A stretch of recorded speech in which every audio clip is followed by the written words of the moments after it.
আমরা বাঙালিরা খুবই মিশুক এবং সবাইকে খুব আপন করে নিতে পারি। কেন এ কথা বলছি বুঝতে পারছেন না তো? এই যে দেখছেন নুডলস, এই নুডলসটা এখন বাঙালিদের জাতীয় খাবারে পরিণত হয়েছে।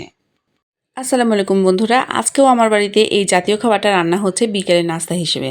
আর আমি নুডলসটা খুব ভালোভাবে সেদ্ধ করে নিয়েছি আর এখন প্যানে দিয়ে দিয়েছি কিছুটা তেল এবং তার সাথে দিয়ে দিচ্ছি রসুন কুচি এবং পেঁয়াজ, মরিচ কুচি এবং সাথে একটু টমেটো কুচি দিয়ে একটু হালকা এপিট আর ওপিট করে নিব। তো যা বলছিলাম, আমরা বাঙালিরা সব দেশের মানুষ তাদের কালচার সব কিছুকেই খুব ভালোভাবে ভালোবেসে আপন করে নিতে পারি আর সেটাতে নিজের রং দিয়ে সেটাকে আরও সুন্দর ও সমৃদ্ধ করতে পারি।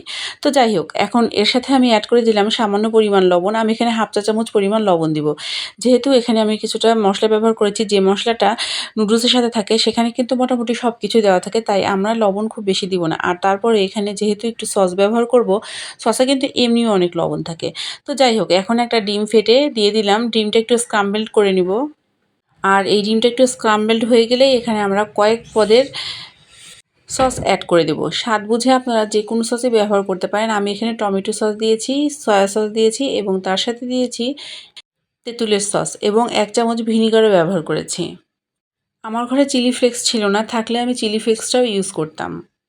এই যে দেখছেন কোরিয়ান নুডলসটা, এই কোরিয়ান নুডলসেও কিন্তু বাংলাদেশি তড়কাটা লেগে গিয়েছে। তো যাই হোক, সব কিছু মিলিয়ে খাবারটা স্বাদ হলেই আমরা খুশি। কেননা আমরা বাঙালি, আমরা জানি কোন জিনিসটাকে কীভাবে রান্না করলে ভালো লাগে এবং কোন জিনিসটাকে বা কোন খাবারটাকে ভালোভাবে উপস্থাপন করা যায়।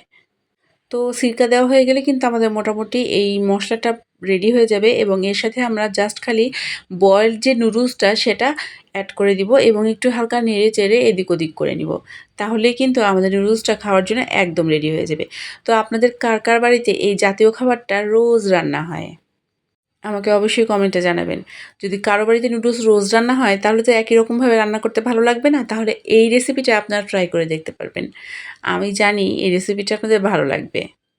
আমি বা আপনি, আমরা অন্যের কৃষ্টি কালচারকে যতই আপন করে নিই না কেন, আমরা কিন্তু কখনোই নিজের কালচারকে ভুলে যাই না।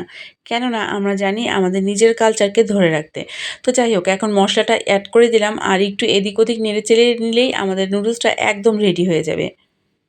কয়েক রকমের সস ব্যবহার করার কারণে এই নুডলসটা খুব মজা আর স্পাইসি হয়েছিল খেতে।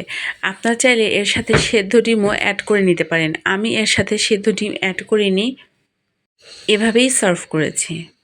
আজকের এই সহজ এবং মজাদার জাতীয় নুডলসটা আপনাদের কেমন লাগলো অবশ্যই আমাকে কমেন্টে জানাবেন। কেননা আপনাদের কমেন্ট আমার কাছে সবচেয়ে গুরুত্বপূর্ণ।